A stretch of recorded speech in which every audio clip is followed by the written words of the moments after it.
Les amis, bonjour, j'espère que vous allez bien et que tout se passe pour le mieux pour vous. Alors les amis, n'hésitez pas à aller vous abonner à mon Twitch, ça commence à monter, il se peut même qu'après cette vidéo, je vais peut-être lancer un live. Bon, ça dépend quand est-ce que tu regarderas la vidéo, mais ça n'empêche que si tu t'abonnes, tu seras au courant sur Twitch, vidéo de Riles, c'est écrit, allez vous abonner, le lien est dans la description. Plus on est de fous, plus on discute et plus on rit. Bon, Brésil, Serbie, 2-0, score propre. Ce qu'on retient dans la finalité du match, bien entendu, c'est la victoire.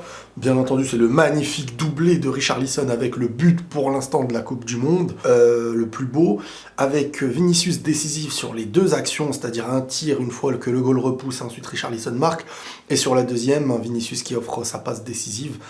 Et malheureusement, un énorme coup que Neymar s'est mangé sur un tacle, je crois, Neymar qui sort sur blessure, une entorse, la cheville est gonflée, cheville droite, je crois, celle qui lui a déjà fait défaut. Brésil sans Neymar, ce serait pas pareil quand même. Ce serait pas pareil et ça pourrait faire tâche si, je sais pas combien de temps il va avoir d'indisponibilité.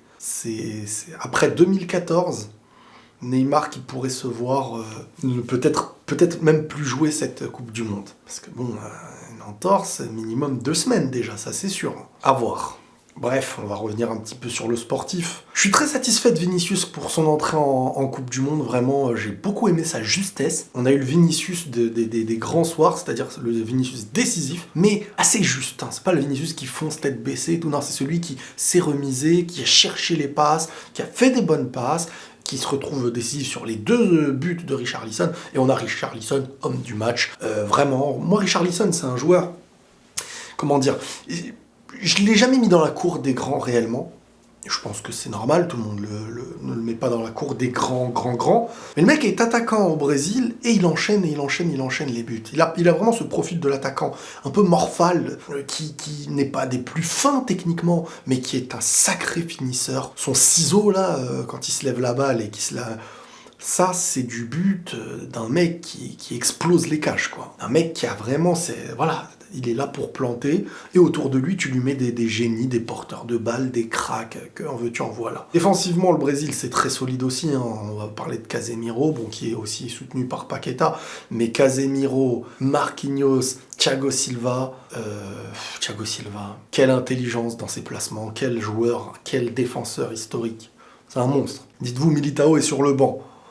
Donc ils ont vraiment de quoi faire une équipe de fous. Ça n'empêche que c'était pas si facile que ça au début, et beaucoup de gens se disent « Oh mais c'est le Brésil, oh mais truc », même les commentateurs, on est déçus, tout.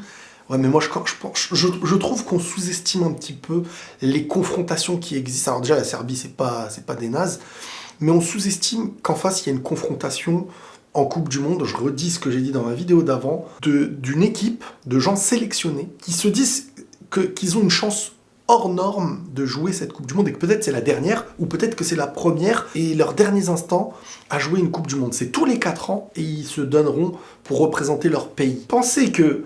Alors ça arrive, l'Espagne, elle arrive, elle détruit le Costa Rica et tout, mais il y a plus de probabilité qu'une équipe vienne à te déranger, que ce soit pas facile à casser le premier verrou, que ce qui s'est passé Espagne-Costa Rica, dont on aura les réponses par la suite si c'était le Costa Rica qui a été complètement à la ramasse, ou alors l'Espagne qui est vraiment au-dessus. Donc il y a une confrontation, il y a en face une équipe qui est là pour donner sa vie plus qu'elle ne donnera sa vie sur un terrain de foot, peut-être dans toute sa carrière. Et ça, les gens sous-estiment, c'est une Coupe du Monde. Et tu peux être le Brésil ou qui tu veux, que c'est pas facile. C'est pas facile.